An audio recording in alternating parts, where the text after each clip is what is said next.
E hoje, dando início ao nosso estudo, vamos falar um pouquinho sobre a igreja de Filadélfia, a igreja exaltada, não que ela se exaltou, mas exaltada pelo próprio Senhor, exaltada por Deus.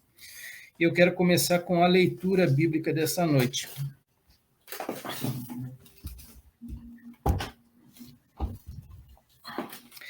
Apocalipse capítulo 3, versículos 7 ao 13.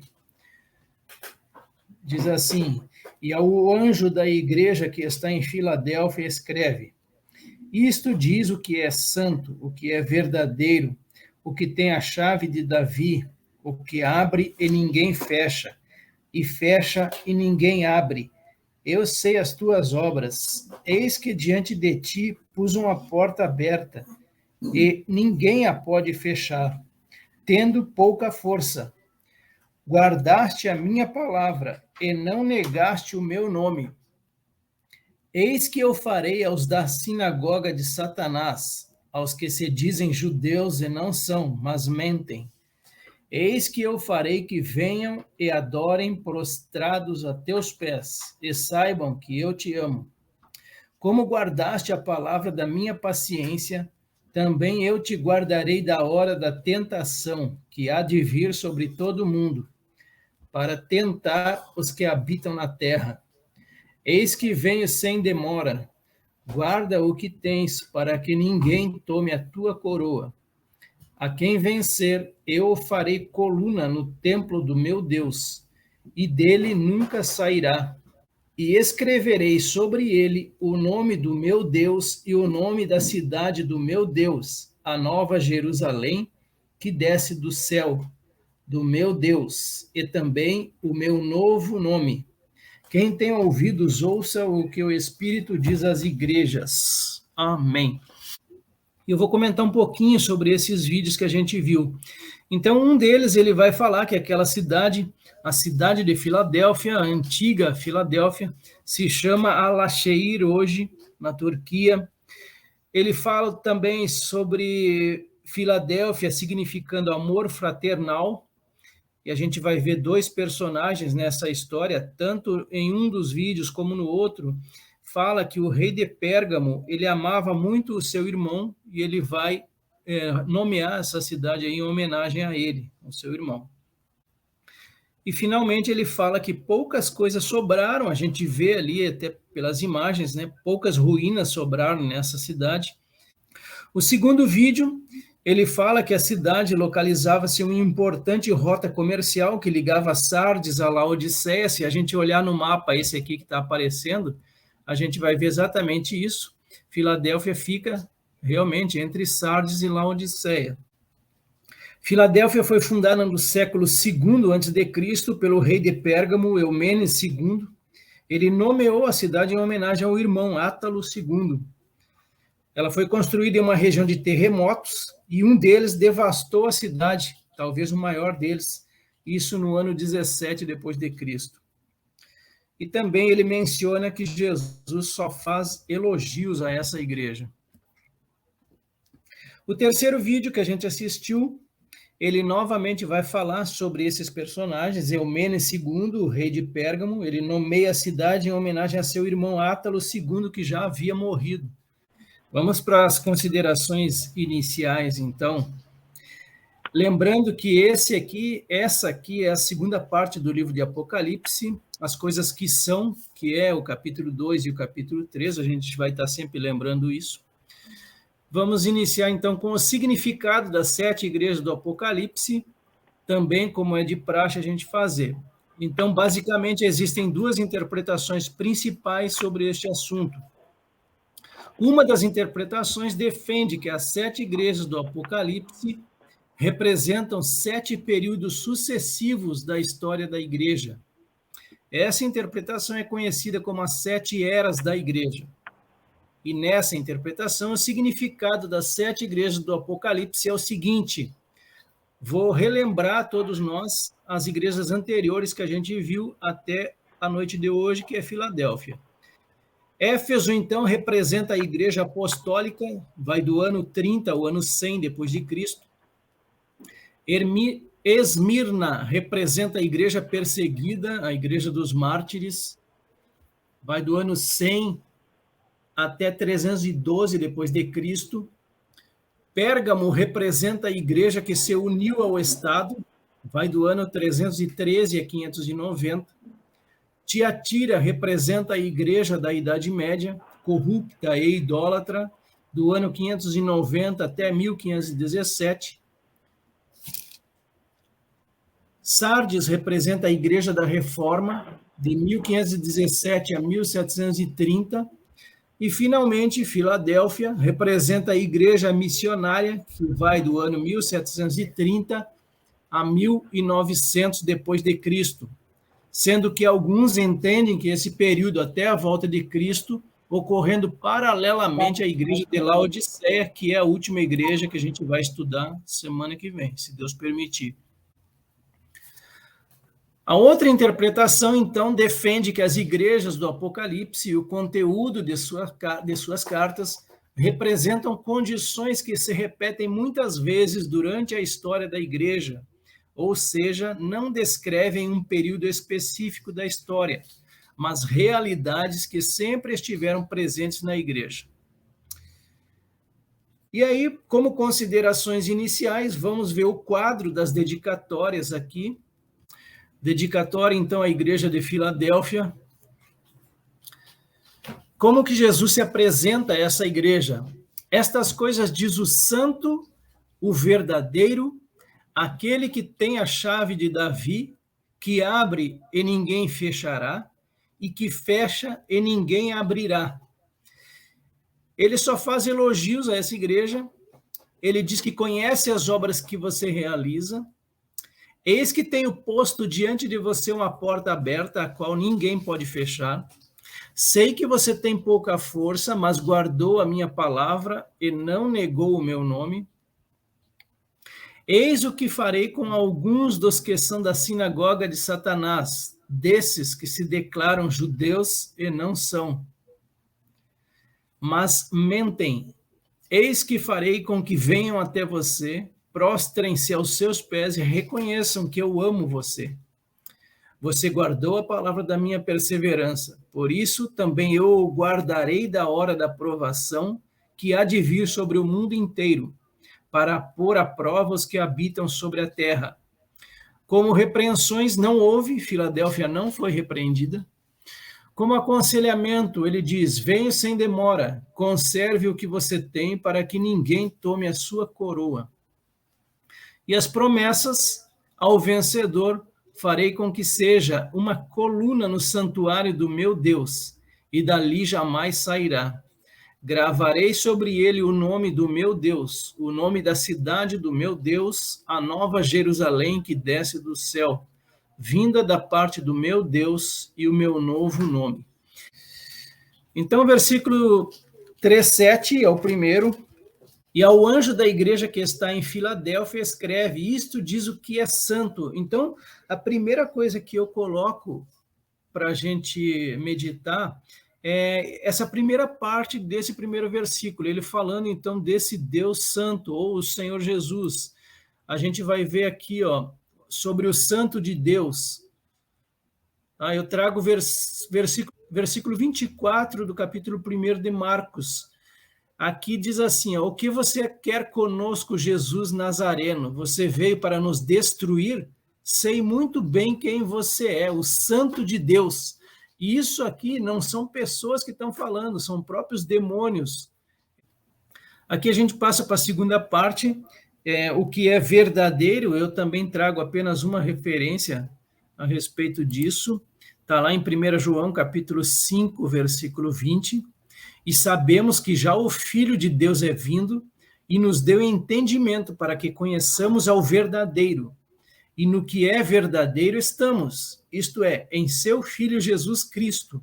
Este é o verdadeiro Deus e a vida eterna.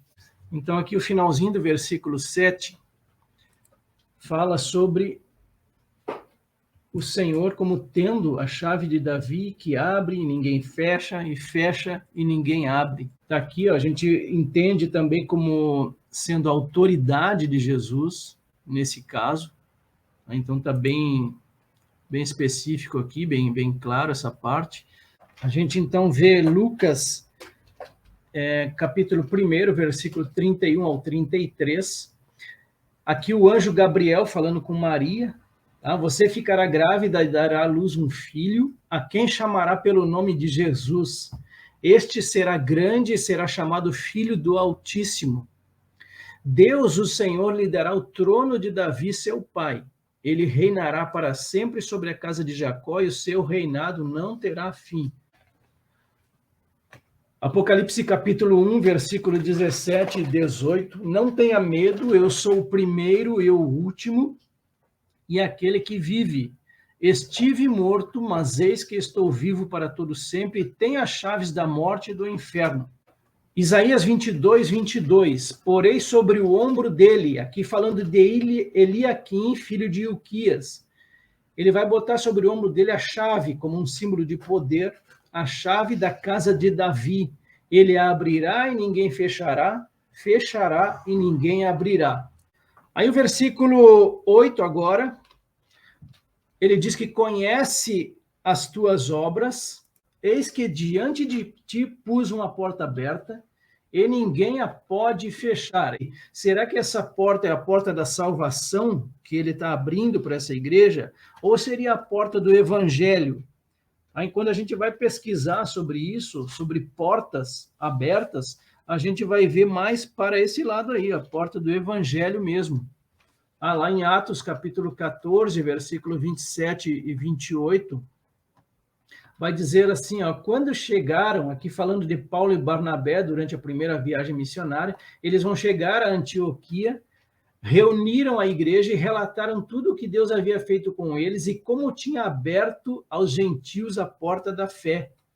E permaneceram muito tempo com os discípulos. Lá em Colossenses, capítulo 4, versículos 13 e 4, ao mesmo tempo, orem também por nós, para que Deus nos abra uma porta à palavra, a fim de falarmos do mistério de Cristo, pelo qual também estou algemado. Orem para que eu torne esse mistério conhecido, como me cumpre fazer. 2 Coríntios, capítulo 2, versículo 12. Quando cheguei a Troade, Paulo, para pregar o evangelho de Cristo, vi que uma porta se havia aberto para mim no Senhor. Então, possivelmente também uma porta para a pregação do evangelho. E lá em 1 Coríntios, capítulo 16, versículos 8 e 9, mas ficarei em Éfeso, aqui Paulo, até o Pentecostes, porque uma porta grande e oportuna para o trabalho se abriu para mim, e há muitos adversários. Então, aqui, certamente, essa porta grande e oportuna é para a pregação do evangelho, porque aqui fala, há muitos adversários. Ainda dentro do versículo 8, tenho pouca força. Isso aqui é muito peculiar nossa. Ele falou que essa igreja ela tinha pouca força, nós também temos pouca força. O ser humano em si ele é fraco. Então, dentro desse contexto, falando sobre isso, eu vou aproveitar essas duas passagens aqui, lá em 2 Coríntios, capítulo 12, versículos 9 e 10. E disse-me, a minha graça te basta, porque o meu poder se aperfeiçoa na fraqueza. De boa vontade, pois, me gloriarei nas minhas fraquezas, para que em mim habite o poder de Cristo. Por isso, sinto prazer nas fraquezas, nas injúrias, nas necessidades, nas perseguições, nas angústias por amor de Cristo, porque quando estou fraco, então sou forte. E aos Filipenses, lá no capítulo 4, versículos 12 e 13, sei estar abatido, e sei também ter abundância. Em toda maneira e em todas as coisas estou instruído, tanto a ter fartura como a ter fome, tanto a ter abundância como a padecer necessidade. Posso todas as coisas em Cristo que me fortalece. Ainda dentro do versículo 8, guardaste a minha palavra. E o que a gente encontra sobre isso? Parece tão fácil, Guardou a palavra do Senhor. Ela vivia em perseguição também, essa igreja. João, capítulo 14, versículo 21. Aquele que tem os meus mandamentos e os guarda, esse é o que me ama. E aquele que me ama será amado de meu Pai, e eu o amarei e me manifestarei a ele. E fechando o versículo 8, e não negaste o meu nome. Eu começo com Judas, no versículo 4, porque se introduziram alguns que já antes estavam escritos para este mesmo juízo, homens ímpios que convertem em dissolução a graça de Deus e negam a Deus, único dominador e Senhor nosso, Jesus Cristo. Aqui ele falando sobre os ímpios e falsos mestres, e essas pessoas, eles negavam a Deus e também negavam a Cristo. Provérbios, capítulo 30, versículo 7 ao 9, aqui Provérbios de Agur. Duas coisas te peço, ó Deus. Não recuse o meu pedido antes que eu morra. Afasta de mim a falsidade e a mentira. Não me des nem a pobreza, nem a riqueza. Dá-me o pão que me for necessário, para não acontecer que, estando eu farto, te negue e diga, quem é o Senhor? Ou que, empobrecido, venha a furtar e profane o nome de Deus.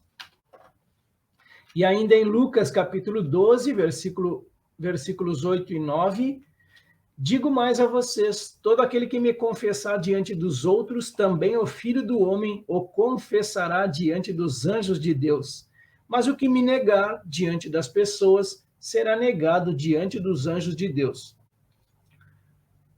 Ainda dentro desse contexto, sobre a confissão do nome do Senhor, Mateus capítulo 26, versículos 71 e 72, aqui a gente vai ver Pedro negando a Jesus. Quando se dirigia para a porta, Pedro foi visto por outra empregada, que disse aos que estavam ali, este também estava com Jesus, o Nazareno. E ele negou outra vez, com juramento, não conheço esse homem. Então, naquele momento, poderíamos considerar Pedro ainda não convertido, e a gente vai ver lá em Atos, capítulo 3, versículos 13 e 14, Pedro confrontando os que negavam a Jesus. Vejam a outra postura que Pedro está tomando aqui. O Deus de Abraão, o Deus de Isaac, o Deus de Jacó, o Deus dos nossos pais, ele está se dirigindo aos israelitas aqui, glorificou o seu servo Jesus, a quem vocês traíram e negaram diante de Pilatos, quando este já havia decidido soltá-lo. Vocês negaram o santo e o justo e pediram que fosse solto um assassino. Versículo 9 agora, a primeira parte dele. Eis que eu farei aos da sinagoga de Satanás, aos que se dizem judeus e não são, mas mentem.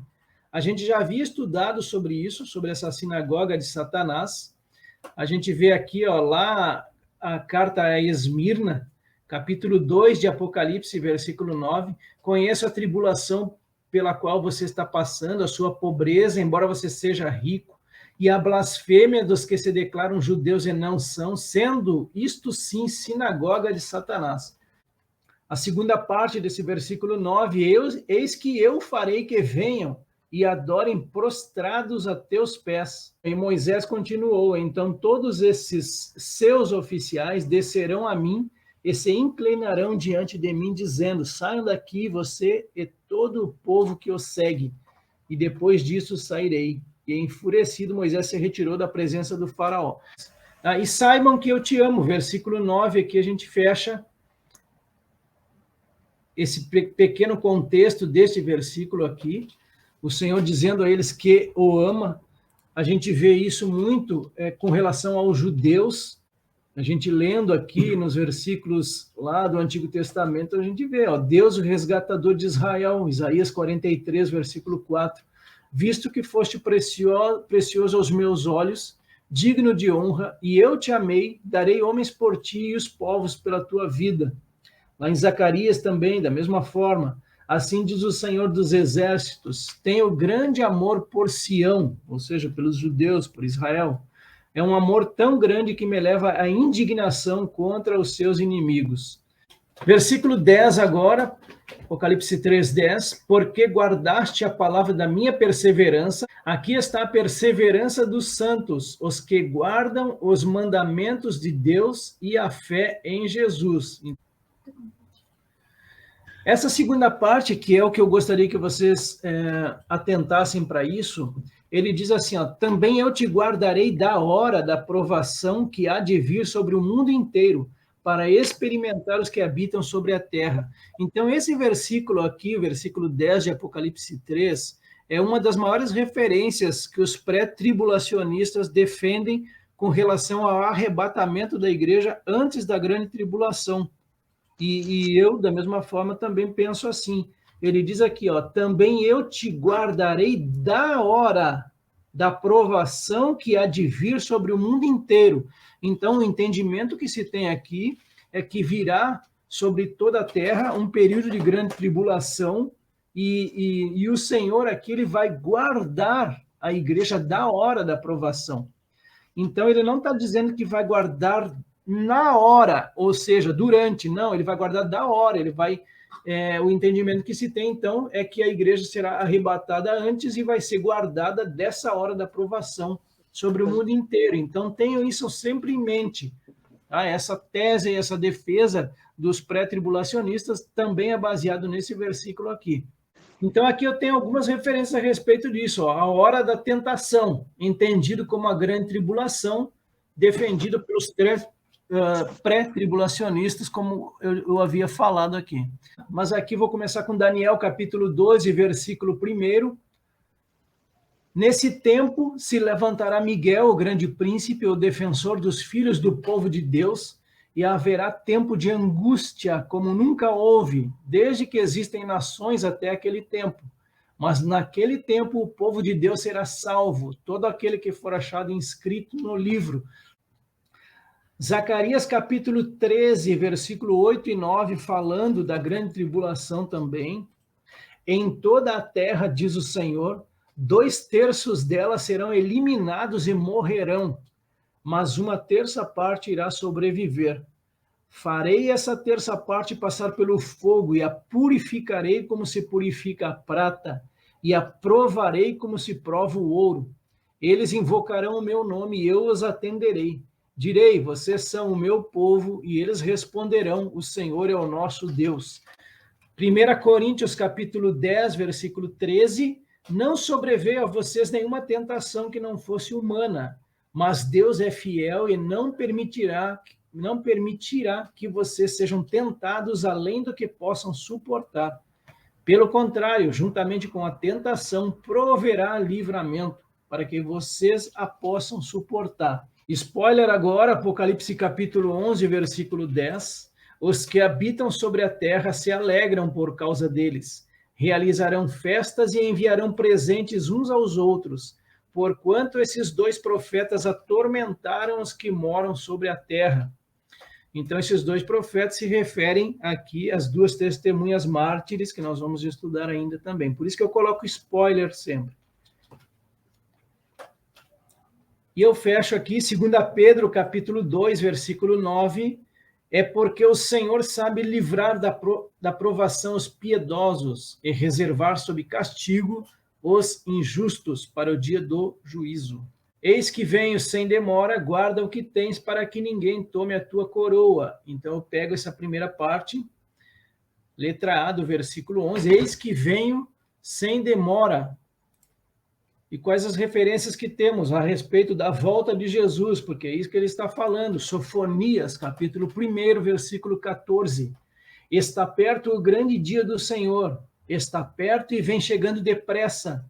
Atenção, o dia do Senhor é amargo, e nele clamarão até os poderosos. Spoiler mais uma vez, lá em Apocalipse 22, versículos 7, 10 e 12. Eis que presto venho. Bem-aventurado aquele que guarda as palavras da profecia deste livro. Versículo 10, e disse-me, não celes as palavras da profecia deste livro, porque próximo está o tempo. E o versículo 12, eis que venho sem demora, e comigo está a recompensa que tenho para dar a cada um segundo as suas obras. A parte B desse versículo 11 Guarda o que tens para que ninguém tome a tua coroa. Apocalipse 2, 25, falando sobre a igreja de Tiatira. Tão somente conservem o que vocês têm, até que eu venha. A igreja de Esmirna agora, lá em Apocalipse 2:10, seja fiel até a morte, e eu lhe darei a coroa da vida. Será que uma vez salvo, salvo para sempre? Tenho lá minhas dúvidas a respeito. Aliás, eu não tenho dúvida, não. Seja fiel até a morte, e eu lhe darei a coroa da vida. Tiago 1:12.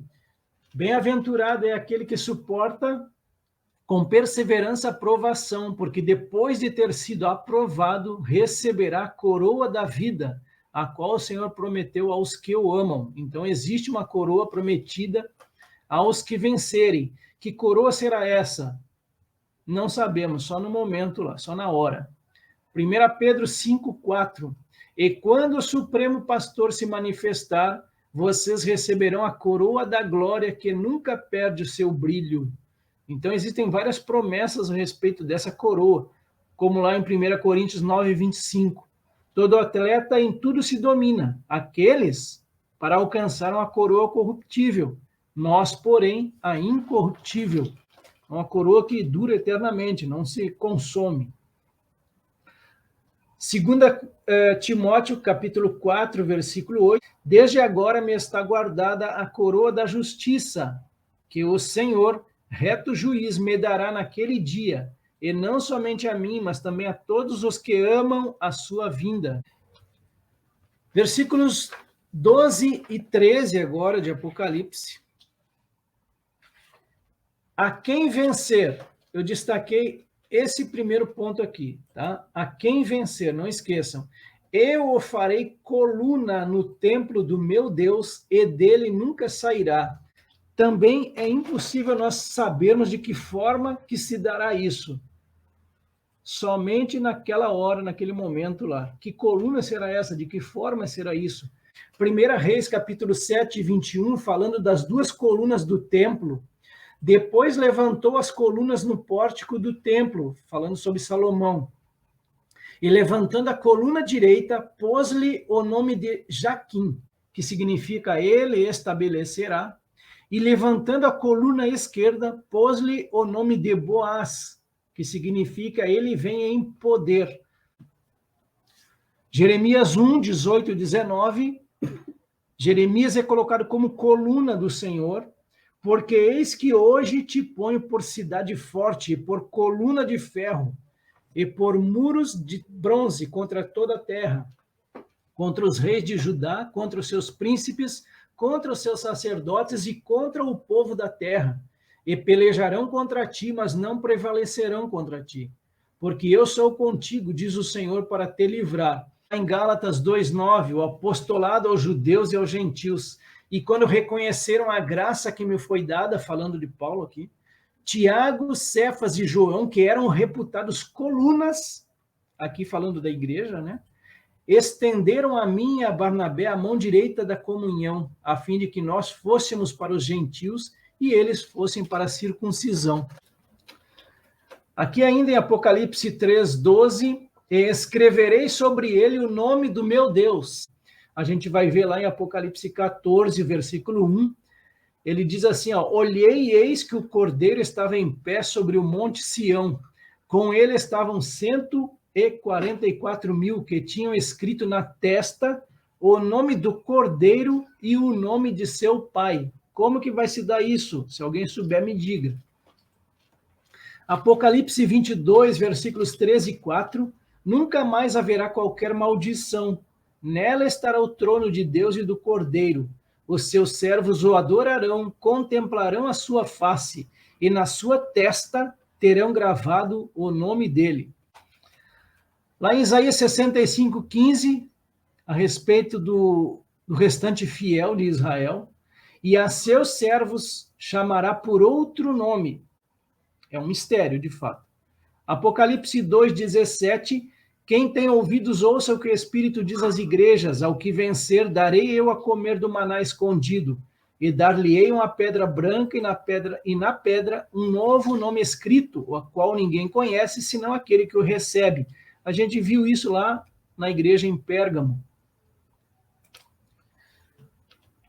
E aqui a gente prossegue, ó. E o nome da cidade do meu Deus, a Nova Jerusalém, que desce do céu do meu Deus, e também o meu novo nome. Aqui dentro desse contexto da cidade do meu Deus, que é a Nova Jerusalém, isso fica bem claro. Apocalipse 21, versículos 2, 10 e 27. Vi também a cidade santa, a Nova Jerusalém, que descia do céu da parte de Deus, preparada como uma noiva enfeitada para o seu noivo. E levou-me em espírito a um grande e alto monte e mostrou-me a grande cidade, a santa Jerusalém, que de Deus descia do céu. E não entrará nela coisa alguma que contamine e cometa abominação e mentira, mas só os que estão escritos no livro da vida do Cordeiro. Ezequiel 48, 35, falando o nome da cidade, aqui é bem interessante isso.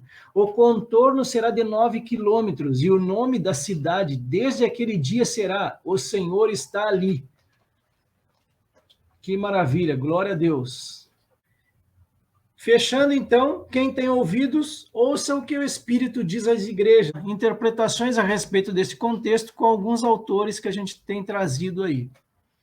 Filadélfia, então, significa amor fraternal.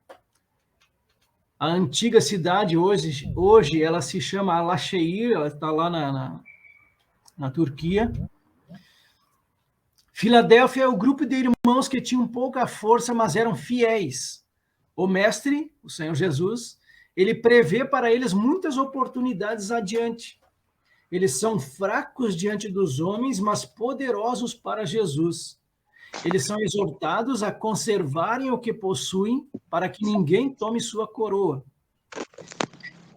Filadélfia é conhecida como a igreja missionária. Ela teve seu início em torno do ano 1800 e existe até hoje. Aqui claramente a gente vê a primeira interpretação aqui, que ela simboliza épocas no tempo.